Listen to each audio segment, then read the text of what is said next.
buenas noches, hola a todos, gracias por venir.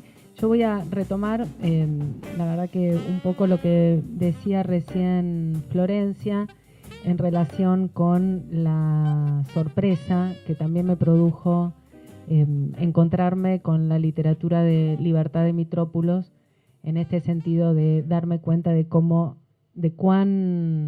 porteñista y masculina había sido nuestra formación, pero no solo nuestra formación, sino nuestra idea de literatura, de lengua que puede sonar. Yo voy a hablar un poquito, no voy a leer todo esto, así que no se asusten. Voy a leer un fragmento que en realidad yo leí La Mamacoca el año pasado.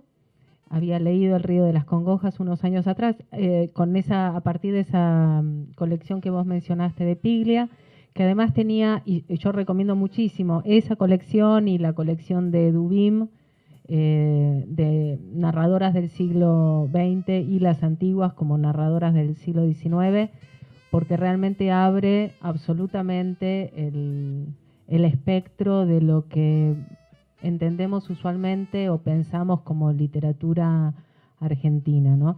Hay algo en la de Piglia, en cómo pensó la selección, que por primera vez Piglia piensa una selección que no tiene que ver con su literatura, y él dice que está pensando en una selección de poéticas que tienen que ver con lo que se escribe hoy en día.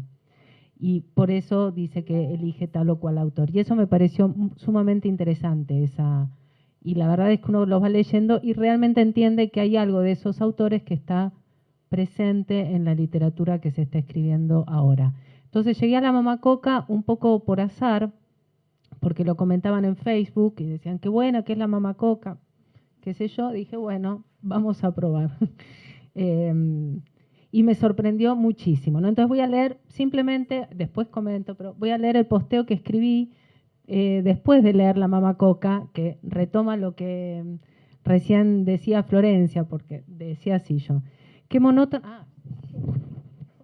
Esto es osado. No me olvidé. No, ya no puedo. Sin anteojos no puedo. Dice, qué monótona sería la literatura argentina si fuera como permiten imaginar muchos programas de literatura. Mayoría absoluta de hombres, porteños o aporteñados, dialecto lingüístico rioplatense, geografía pampa húmeda.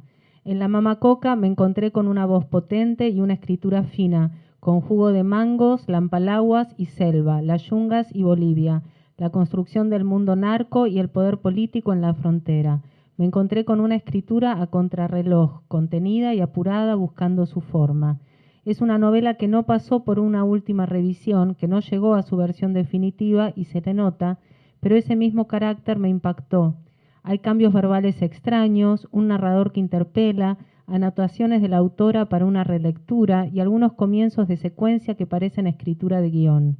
Y esa mezcla de procedimientos que podrían ser deficiencias desde una mirada o simplemente lo inconcluso desde otra, me parecieron liberadoras. Les entré con felicidad porque es una escritura que abre caminos, precisa y delicada, que estimula, que muestra el pulso y que contagia la pasión de escribir, porque no es ni se presenta como una forma perfecta. Ahí hay algo, la verdad que cuando lo volví a releer el posteo dije, yo podría decir esto y ya está, porque sigo pensando lo mismo. Volví a releer la novela y dije, en efecto, lo dije muy condensadito, ya está. O me voy a expandir un poquito más para hablarles de la novela, ¿sí? Y para leer quizás algunos fragmentos para que puedan escuchar esa lengua que tiene La Mamacoca. La Mamacoca tiene una singularidad que es la última novela de ella, que ella no alcanza a publicar. La escribe en el año 95, ella muere en el año 98, y según nos cuentan en el prólogo y según me contó María Teresa Andrueto, tuvo muchos problemas para publicarla y para escribirla, porque la gente que la leía le decía que no era tan buena como las anteriores. Cosa que uno lamenta mucho que le hayan dicho eso, porque la verdad a mí personalmente me parece una gran novela, y justamente me parece una gran novela justamente en ese grado de inconclusión, por ser inconclusa, logra una mezcla de procedimientos o de textualidades que aparecen que descolocan completamente al lector y que son muy interesantes y que quedan bien y que tienen un sentido para lo que está contando. Esta es una novela, entonces decía, del 95, del año 95, que tiene una trama muy novedosa y muy actual para esos años. Es una trama donde relata un pueblo, la trama tiene lugar en un pueblo de frontera, en el norte. Hay un señor que se llama Saúl Sombrío, que todo el tiempo es aludido como SS, ¿no? Con todas las connotaciones del SS y de su señoría, su servidor, ¿verdad? De su excelencia incluso, como de una forma feudal, no feudal, colonial. Claro, claro, la escribe en el menemismo. Hay referencias directas. En un momento hay uno de los personajes que dicen, bueno, un político dice, vamos a hacer un salariazo. O sea, realmente una penetración de la actualidad muy notable. Entonces, este señor va a construir poder político allá en este pueblo del norte y lo va a hacer, como se construye el poder, con una red de prostíbulos, ¿no? Nuevamente, entonces, como decía Florencia, aparece el tema de la trata de mujeres en este prostíbulo, donde hay europeas venidas a menos, o sea, pobres, e indias, ¿no? Atrás, está dividido. Está muy, muy trabajado todo ese tema. Construye su red, entonces su poder político con los prostíbulos y con el narcotráfico, que ya en esos años aparece, está como modernizándose. Entonces habla de esa modernización en el contrabando, que pasa de una forma más, que se va entroncando con el poder político. Luego aparece una trama sentimental, ¿no? Hay una muerte por una mujer, etcétera. Y este político, cuando ya se convierte en gobernador, tiene que limpiar les estoy contando toda la novela. Re spoiler, no importa, está buena igual. Es que si no cuento el final, el final es bárbaro. Entonces, ¿quién va a ser lo llamativo? Es que, bueno, la persona que va a ser el testaferro de este político es una mujer, es una joven, que es la heroína de la novela, que es Justina, que se va a llamar La Loba. Me parece sacada de telenovela narco, ¿no? O de colombiana. La Loba es la que va a ir al búnker con solo 27 años o 24 y va a ser la capa de Tutilicapi, ¿no? Allá en Bolivia. Pero bueno, después pasan algunas otras cosas y en el medio hay un complot, no un complot, hay como una célula terrorista, dicen, muy curiosa para la literatura argentina, que está conformada por una monja europea, una ex prostituta, una ex inspectora de escuelas, un líder indígena, que es Pedro Huanta. Yo cuando leí el nombre hasta dije, me sonó a los líderes de hoy en día, y un grupo de matacos que forman una cooperativa, ¿no? Y esto preocupa mucho al gobernador porque los indios no están yendo a trabajar. Entonces él construye su poder regenteando mujeres y regenteando indios, ¿no? Como en la época colonial. Pero esto está ocurriendo en los años 90. Y no les voy a... Bueno, y este grupito, no les cuento el final, ¿sí? Entonces, este grupito es otra que los Siete Locos, ¿no? O sea, superó o sea, lo reescribió, es el grupo de los Siete Locos, que es el complot al Estado, pero que no le interesa destruir al Estado, sino formar un Estado paralelo, ¿no? Que serían las cooperativas indígenas, o sea, en la tradición más comunera de los indígenas, ¿verdad? Finalmente La Loba, se cae todo el imperio narco, hay unos tiros, etcétera, rangers, etcétera, y ella huye hacia el impenetrable con este grupo, sí, esta célula, podríamos decir, y es un final casi feliz. Es el más feliz que podía tener la novela. les arruiné toda la trama, pero igual la novela vale mucho más que por la trama, ¿no? Es una novela de lengua, como las otras novelas de Libertad, es realmente muy arriesgada en lo formal, es una trama, para poner en contexto, hoy encontraba en el prólogo, que el prólogo lo escribe Nora Domínguez, una especialista en su literatura, en el año 90, ella lo escribe en el 95, en el año 94 se publica La Virgen de los Sicarios, la novela de Fernando Vallejos, que inaugura, podríamos decir, el género de literatura narco, y en el 95 empieza todo el problema del femicidio en Ciudad Juárez. Entonces, la verdad es que la actualidad y la contemporaneidad que tiene la novela con otras escrituras que todavía no estaban llegando a Buenos Aires sorprende, y sorprende la poca mirada de los editores, ¿verdad? Y editoras, ¿no? Porque realmente era demasiado actual. Hoy la leemos como, bueno, ¿de dónde salió? Yo la leí y dije, ¿de dónde salió? Me pasó lo mismo que cuando leía a Gallardo. ¿De dónde salió esta mujer? ¿Cómo salió ese Juaz acá? ¿Cómo llegó? Bueno, después de contarle algo de esto, lo que a mí más me interesó, más allá de la trama, y digamos, la trama es como para entender de qué va.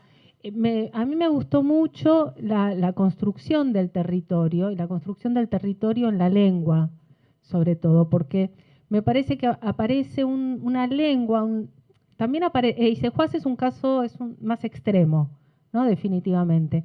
Pero aquí aparece una lengua en función de ese territorio de frontera, ¿no? Este lugar fronterizo en el norte está representando, ¿no?, la frontera con la ley, con el Estado, y llamativamente no es una frontera cultural.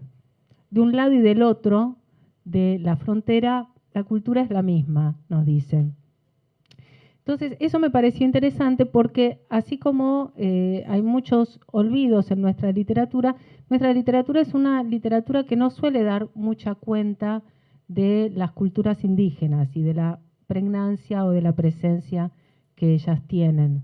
Y acá aparece claramente, cuando van a comerciar la coca, ¿no? Aparece una descripción muy linda de un mercado en el que podría ser el mercado donde están comerciando otros productos y que casualmente es coca, ¿no? O pasta base.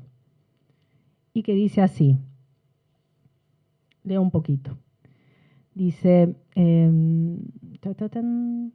de pronto la desierta calle habrá de transformarse en un auténtico Far West.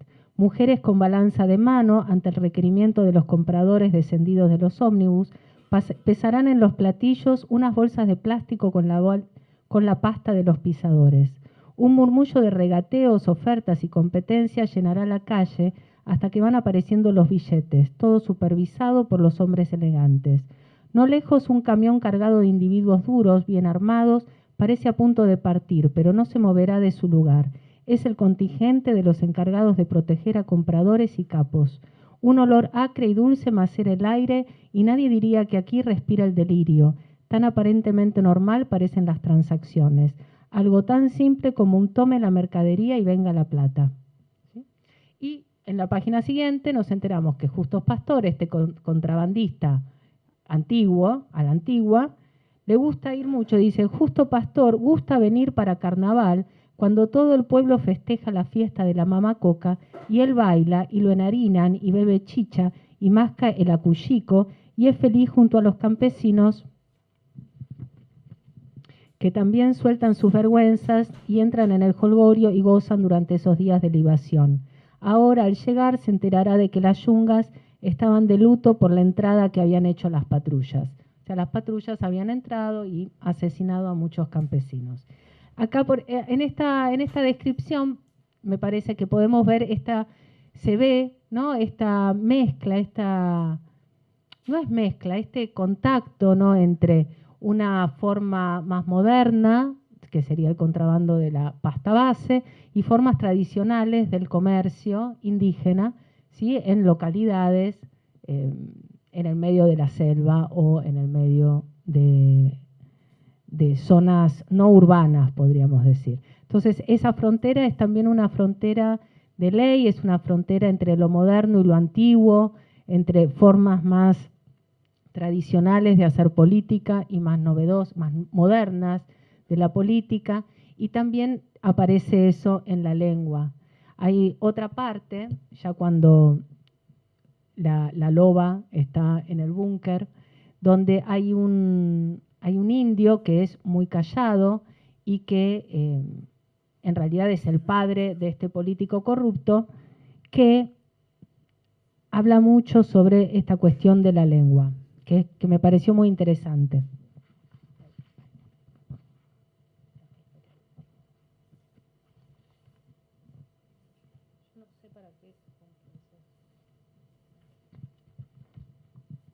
Dice, del viejo mugroso se ocupará la comadre. Ambos eran indios, se entendían.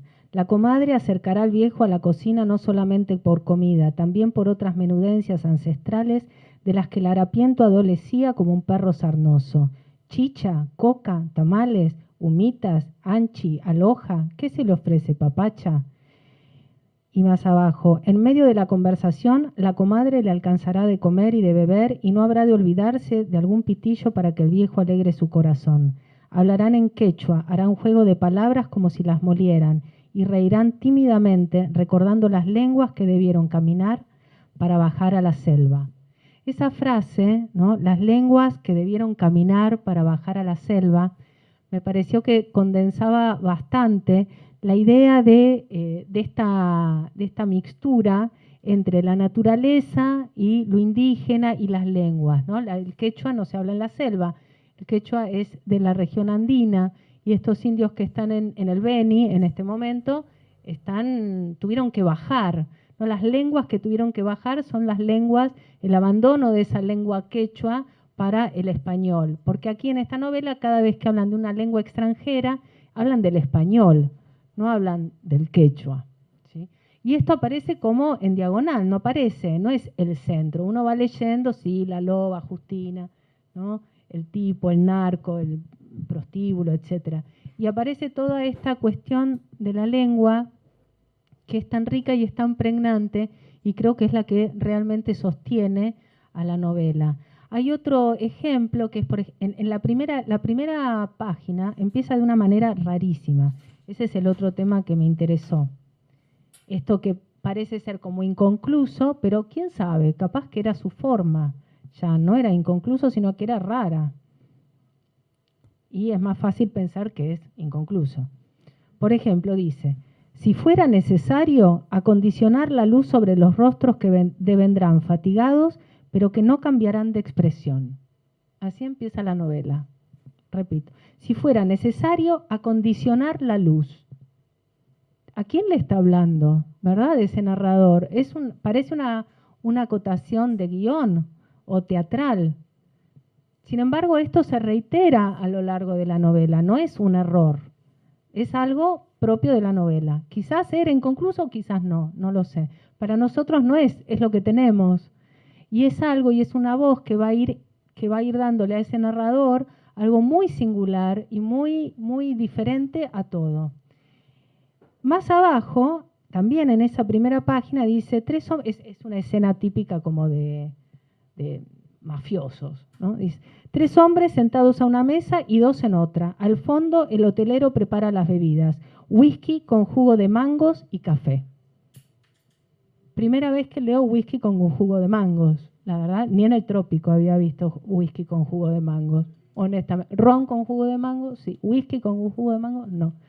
Me parece que esa mixtura que hace, que establece, es fenomenal, es lindísima, y aparece mucho esta singularidad que va logrando en la lengua, que es como si la naturaleza, esa naturaleza ya también mezclada, mestizada con lo moderno, con el narcotráfico, fuera dando una nueva lengua, ¿no? Y por último, porque voy a cerrar con otro fragmento donde se ve bien la naturaleza, todo eso que es divino. Pero están todas estas, esto si nosotros leemos la nota de las editoras, dice, bueno, que le fue muy difícil editar el texto porque era un manuscrito que estaba lleno de comentarios y que no quisieron tocar mucho. Entonces, que respetaron los tiempos verbales raros. Los tiempos verbales raros son este tipo de frases que son como indicaciones y que mayormente la novela está contada en futuro, como una anticipación, casi no llega a ser profético, pero tiene algo de ese carácter anticipatorio. Todas estas anotaciones, nosotros las leemos, son, por un lado, anotaciones bastante cinematográficas, que tiene mucho que ver con la novela, porque en la novela nuestro personaje central, Justina, ve mucho cine, va al cine, sueña con ser alguien del Star System. Las menciones al cine están por todas partes, desde nombres de actores hasta películas, escenas, clásicas escenas de persecución en un tren, como todo el cine hollywoodense clásico. Aparecen referencias al mundo pop. En el búnker hay una estatua, una escultura de Elvis Presley, por ejemplo, y en algún momento bailan, alguien escucha a Tina Turner. O sea, hay muchas referencias al mundo pop. Y en la forma de narrar, en la forma de concebir las escenas, también aparece la marca del cine. Entonces ahí, de pensar que es algo inconcluso, la verdad es que me parece que se nos está escapando algo, o que podríamos, no sé si no se nos escapa nada, pero podríamos leerlo como que esa marca de inconclusión tiene que ver con lo que está contando, porque el cine es importante y todas las escenas donde se narra como si fueran con indicaciones de planos sonoros, de plano visual, casi como un guión técnico, parece que está haciendo una resonancia con el resto de la novela. Claro que cuando lo leemos es completamente discordante, porque decimos, ¿qué es esto? ¿Cómo lo leo? ¿No? Es como, impide que lo leamos de una manera mimética, impide que nos identifiquemos con la heroína, impide que pensemos, impide que dejemos de pensar que es un texto, ¿no? Y que hay una distancia en la escritura con esos materiales. Todo eso a mí me parece que le da un valor a la novela que va más allá de algo, bueno, es la última novela. Me parece que tiene un valor en sí mismo, de verdad. Creo que esa apertura hacia lo inconcluso le da una libertad que es muy enriquecedora, que es justamente la posibilidad de escribir una novela potente sin pensar y sin tener en mente la medida de lo perfecto, de lo cerrado, de lo acabado. Un poco lo que vos decías recién de los finales, que aquí no es que aparezca en el final, sino en la forma misma de, bueno, quizás hay otra manera de escribir, de trabajar la idea de novela o de obra perfecta, digamos, no es una obra perfecta ni quiere serlo, pareciera. Y eso me parece que es lo más interesante.